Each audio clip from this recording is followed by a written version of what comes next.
Hello everyone, Shri Swami Samarth. तुमचं माझ्या YouTube चॅनलमध्ये खूप खूप स्वागत आहे. तर छोटे छोटे कांदे शिल्लक होते म्हणून आता मी ग्रेव्ही कांदा मसाला बनवावा म्हणलं. त्यासाठी इथं कांदे मी अशा प्रकारे चिरून घेतलेले आहेत. जवळपास अर्धा किलोच्या जवळ कांदे आहेत. हे खूप टेस्टी आणि झणझणीत भाजी लागते. यासाठी इथं आलं लसूण पेस्ट, कांद्याची प्युरी आणि टोमॅटोची प्युरी घेतली. 1 चमचा इथं बेसन, 1 चमचा तिखट आणि चवीनुसार मीठ थोडंसंच घातलेलं आहे. आणि यात थोडंसं कांद्याची प्युरी पण ॲड करून घेतली. गरम पाणी किंवा थंड पाणी कुठले घालू शकता. मी गरम पाणी घातलेलं आहे. दही घेतलं आहे 3 मोठे चमचे. कढईमध्ये 2 ते 2.5 चमचे तेल टाकून घ्यायचे आणि त्यात कांदे परतवून घ्यायचे लो फ्लेमवरती.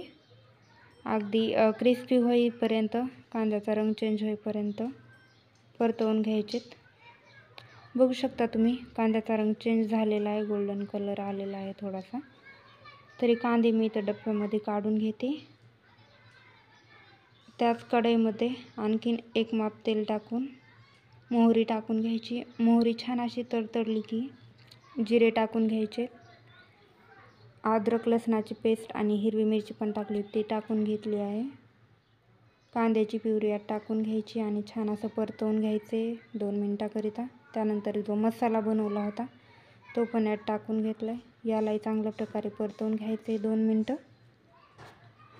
तर मसाला छान असा परतवून झाला. थोडंसं पाणी ॲड करते यात. वरतून फेटून घेतलेलं दही टाकून घ्यायचे. याला 5 मिनटं छान शिजू द्या लो फ्लेमवरती.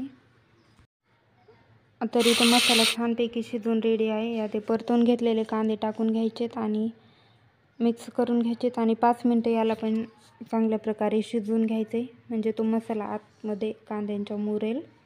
वरून बारीक चिरलेली कोथिंबीर टाकून घ्यायची. आणखीन 1-2 मिनटं लो फ्लेमवरती ठेवा आणि गॅस बंद करा. तर बघू शकता आपला कांदा मसाला खूप मस्त असा रेडी आहे. ग्रेव्ही पण खूप छान झालेली आहे.